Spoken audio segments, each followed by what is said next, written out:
C'est ce petit rire étouffé que je ne pourrai jamais oublier. Ce n'est pas le bruit sourd du corps de ma femme enceinte dévalant les 14 marches de l'escalier en chêne massif. Ce n'est pas son cri, brutalement coupé net lorsque sa tête a heurté le palier. Ce n'est même pas ce craquement humide, sinistre, signalant que quelque chose s'était brisé en elle. Non, c'était le rire de ma sœur, doux, satisfait, comme celui d'une enfant qui vient enfin de gagner une partie. Oups. C'est tout ce que Chloé a dit pendant qu'Élise, ma femme, gisait désarticulée au bas de l'escalier, une flaque de sang s'élargissant sous sa tête, ses mains crispées sur son ventre de 8 mois. Oups. Comme si elle avait renversé un verre de Bordeaux sur le tapis persan au lieu d'avoir potentiellement anéanti ma famille. Je m'appelle Thomas Mercier, et je vais vous raconter comment un seul mot a détruit toute ma vie. Mais d'abord, vous devez comprendre pourquoi je n'étais pas là quand c'est arrivé, pourquoi j'ai fait confiance aux mauvaises personnes et pourquoi la caméra espion que j'avais dissimulée dans le détecteur de fumée du couloir allait devenir l'achat le plus important de mon existence. 6 mois plus tôt, Élise et moi avions annoncé sa grossesse lors du sacro-saint déjeuner dominical chez mes parents. La salle à manger, tout en boiserie sombre et en jugement silencieux, s'était tue. On pouvait entendre le tic-tac de l'horloge comptoise alors que ma mère posait son verre de vin avec une précision chirurgicale. Quelle surprise, avait-elle lâché, ce sourire crispé étirant son visage comme une cicatrice mal refermée. Nous étions mariés depuis 3 ans. Nous avions tous deux de belles situations, Élise était infirmière puéricultrice à l'hôpital Necker, et moi ingénieur logiciel dans une grande banque. Nous avions acheté une meulière en banlieue, épargné, tout fait dans les règles. Mais aux yeux de ma famille, nous avions commis un péché impardonnable, nous avions réussi sans eux. Chloé, ma sœur cadette, avait toujours été la préférée, l'enfant roi. Pendant que je bûchais mes concours, elle faisait la fête. Pendant que je travaillais, elle dépensait. À 28 ans, elle vivait toujours dans l'appartement familial du 16e arrondissement, utilisait encore la carte Gold de papa et croyait que le monde lui devait tout simplement parce qu'elle était née jolie. Sa voix dégoulinait d'un poison enrobé de fausse inquiétude, mais la carrière d'Élise décollait enfin. Ça semble égoïste de tout gâcher pour un parasite, non? Chloé, avais-je aboyé. Quoi? Je dis juste tout ce que tout le monde pense. Vous avez déjà à peine le temps pour nous. Maintenant, vous allez disparaître complètement dans votre petite bulle de famille parfaite. Ma mère avait alors effleuré la main de Chloé. Elle n'a pas tort, Thomas. La famille doit passer avant tout. Ta vraie famille. C'est là que j'aurais dû le voir. La façon dont il regardait le ventre encore plat d'Élise avec dégoût. La façon dont les doigts de Chloé se resserraient sur son couteau à viande. La façon dont mon père fuyait mon regard. Mais j'étais trop heureux pour remarquer l'orage qui grondait. Le harcèlement a commencé par de petites choses. Chloé bousculait, accidentellement, Élise lors des réunions de famille. Maman servait délibérément des plats interdits aux femmes enceintes, fromage au lait cru, charcuterie, viande saignante puis jouait les offensés quand Élise refusait poliment. Papa lançait des commentaires sur le coût exorbitant des enfants, sur la façon dont il ruinait les mariages et détruisait le corps des femmes. Élise encaissait avec grâce. Elle l'avait toujours fait. C'est ce qui les faisait la haïr davantage. Elle ne pliait pas, ne ripostait pas, ne leur donnait pas la réaction hystérique qu'ils espéraient. Peut-être devrions-nous sauter les déjeuners du dimanche quelque temps, avait-elle suggéré un soir en massant son ventre arrondi. Juste jusqu'à la naissance du bébé. Non, avais-je répondu, têtu, stupide. C'est ma famille. Ils changeront d'avis quand ils verront leur petite fille. Elle m'avait caressé le visage avec une tristesse infinie. Certaines personnes ne veulent pas changer d'avis, Thomas. Certaines personnes veulent juste voir le monde brûler. J'aurais dû l'écouter. Mon Dieu, j'aurais dû l'écouter. Le week-end du drame, j'étais en déplacement à Lyon pour un séminaire. Élise était enceinte de 8 mois, fatiguée mais rayonnante. Chloé avait appelé ce matin-là, la voix mielleuse. Je me sens horrible pour mon comportement, avait-elle dit.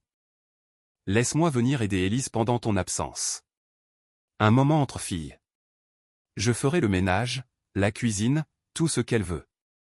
J'avais hésité. Élise m'avait serré la main, secouant la tête, mais Chloé avait insisté. S'il te plaît, Thomas.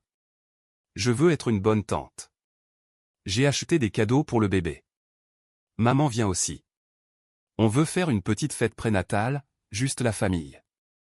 Contre les protestations silencieuses d'Élise, j'avais accepté. Mon TGV partait dans 2 heures. Qu'est-ce qui pouvait mal tourner en un week-end? Tout. Absolument tout. J'étais dans une salle de conférence à parler d'architecture cloud quand mon téléphone a explosé d'appels. La mère d'Élise hurlait au bout du fil. L'hôpital demandait des autorisations chirurgicales. Mes parents, eux, étaient étrangement calmes, parlant d'un « incident domestique ». Je n'ai aucun souvenir du trajet retour. Je me souviens juste d'avoir couru dans les couloirs aseptisés de l'hôpital, suivant les panneaux « réanimation », la poitrine compressée par la terreur. Je me souviens m'être figé sur le seuil de la chambre d'Élise. Des machines. Trop de machines. Une intubation, des perfusions aux 2 bras, des moniteurs bipant de façon erratique, son beau visage tuméfié, méconnaissable, des hématomes violets fleurissant sur sa peau comme des fleurs toxiques. Un médecin s'est approché, « Monsieur Mercier, votre femme a subi un traumatisme sévère. Fracture du crâne, hémorragie interne, côte cassée. Nous avons dû pratiquer une césarienne d'urgence. Le bébé. Elle est vivante? » Ma voix ne semblait plus humaine. Votre fille est en néonatologie. 29 semaines, c'est très prématuré, mais c'est une battante. Une fille. Nous avions une fille. Et elle risquait de grandir sans mère parce que j'avais fait confiance aux mauvaises personnes. Mes parents sont arrivés à ce moment-là, Chloé traînant derrière eux. Maman tamponnait ses yeux secs avec un mouchoir en tissu. Quelle tragédie, murmurait-elle. Cette dernière marche a toujours été glissante. On l'avait prévenue de ne pas marcher en chaussettes sur le parquet ciré. Elle est tombée. Je me suis tourné vers eux, une rage sourde montant en moi. Élise est la personne la plus prudente que je connaisse. Elle tenait la rampe à chaque marche. Comment a-t-elle pu tomber? Chloé a haussé les épaules en examinant sa manucure impeccable. La grossesse rend maladroite. Elle portait du linge. Elle a juste perdu l'équilibre. Et toi, tu étais où? Je sortais des serviettes du placard à l'étage. J'ai entendu la chute et je suis accouru. Ce petit rire menaçait de s'échapper à nouveau. Je l'ai vu ravaler sa salive. C'était si effrayant. Et toi, maman? Dans la cuisine, je faisais du thé. Le temps qu'on arrive près d'elle. Elle frissonna délicatement. Tout se sent. Leur histoire était rodée. Trop parfaite. Mais j'avais des soucis plus urgents. Élise avait besoin d'une autre opération. Notre fille devait survivre. Les questions pouvaient attendre. Mais pas longtemps. Élise a survécu à la première nuit, puis à la seconde. Elle restait dans le coma tandis que notre fille, la minuscule et féroce Sophie, se battait pour chaque respiration dans sa couveuse. Je vivais à l'hôpital, dormant sur des chaises inconfortables, me lavant dans les toilettes publiques, survivant grâce au café et à la peur. Chloé est passée une fois, apportant des lys qui sentaient le funérarium. Comment va notre petit miracle? A-t-elle roucoulé devant la couveuse de Sophie. Si petite. Si fragile. N'importe quoi pourrait arriver à une chose si faible. Sors, Thomas. J'essaie juste d'être un soutien. Sors. Elle est partie, mais pas avant de chuchoter, voilà ce qui arrive quand les gens visent plus haut que leurs conditions. La chute est toujours plus dure. Cette nuit-là, je ne pouvais pas arrêter de penser à ces mots. La chute. Comme si elle l'avait orchestrée. Je suis rentré chez moi pour la première fois en une semaine, juste pour prendre une douche et des affaires. La maison semblait fausse. Trop silencieuse. J'ai monté l'escalier lentement, examinant chaque marche. Pas d'eau, pas de latte décollée, rien de glissant. En haut, je me suis arrêté. Une tache sombre marquait le tapis du couloir. Du sang nettoyé, mais pas totalement effacé. Je me suis agenouillé et j'ai remarqué autre chose. Une trace noire sur le mur, à hauteur de hanche. Fraîche.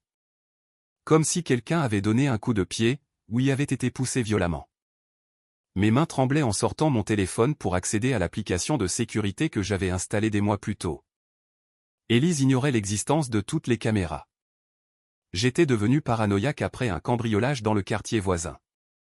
Les caméras évidentes étaient au salon, mais j'en avais caché d'autres, dont une dans le détecteur de fumée qui surplombait l'escalier. J'ai fait défiler jusqu'au samedi, 14h47. Élise était là, enceinte de 8 mois, naviguant prudemment vers l'escalier avec une panière à linge. Elle tenait la rampe, exactement comme je le savais.